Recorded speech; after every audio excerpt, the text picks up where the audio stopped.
Hello everyone. DU में admission तो सबको चाहिए, बट डीयू बना कैसे? Let's understand our history with political science and know more about our dream university, Delhi University. In 1911, a major political decision was made. Delhi was declared the new capital of British India, replacing Kolkata.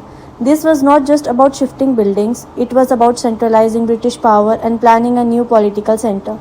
To support this new capital, the British also felt the need for an elite educational institution. They believed that education could help train Indians to assist in the colonial administration.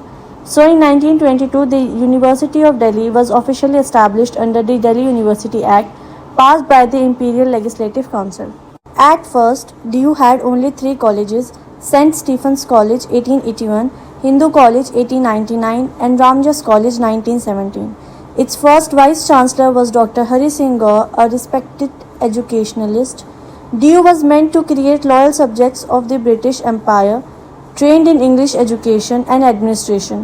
This reflects a key political science idea: education as a tool of governance under colonial rule.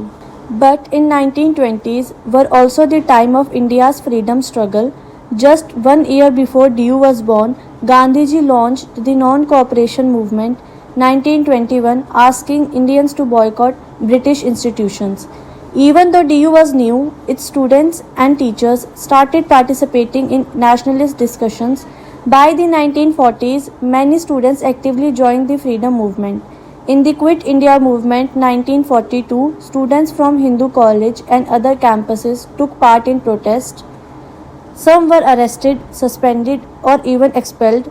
So while DU was started to serve British rule, it slowly became a space for political thinking, resistance, and change. In 1947, India got independence, a major political turning point, but it also came with partition, the division of India and Pakistan. This led to one of the largest refugee crises in history. Delhi became the center of refugee settlement. Many families came from West Punjab and East Bengal with nothing left. DU responded by opening its doors to these students. Refugees got access to education, a tool to rebuild their lives. This was not just charity, it was part of India's nation building project. Political science tells us public education is a pillar of democracy and recovery in post conflict societies. After independence, India focused on social reform and inclusion. DU followed this national goal by expanding access to education. From 3 colleges, DU grew to over 19 colleges. Colleges like Miranda House 1948, Lady Shri Ram College 1956, and many more supported women's empowerment, echoing the political reforms of that time, promoting gender equality and modern Indian values.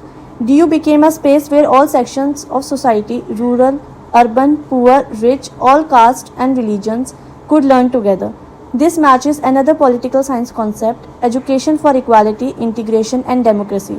DU today is known for student activism like the DUSU elections, debates, and protests, strong academic departments like political science, law, DSC, which means Delhi School of Economics, affordable and accessible education.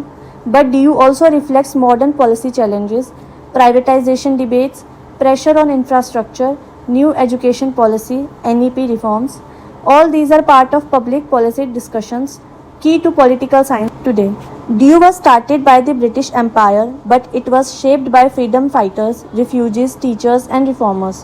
From colonial rule to democracy, from political control to political awakening, DU grew with India's history and political transformation. So next time someone says DU में admission चाहिए, remember that you are not just joining a university, you are entering a living chapter of India's political and educational journey. That's all for today's video. I hope you all found it helpful and interesting. See you all in next video. Thank you for watching.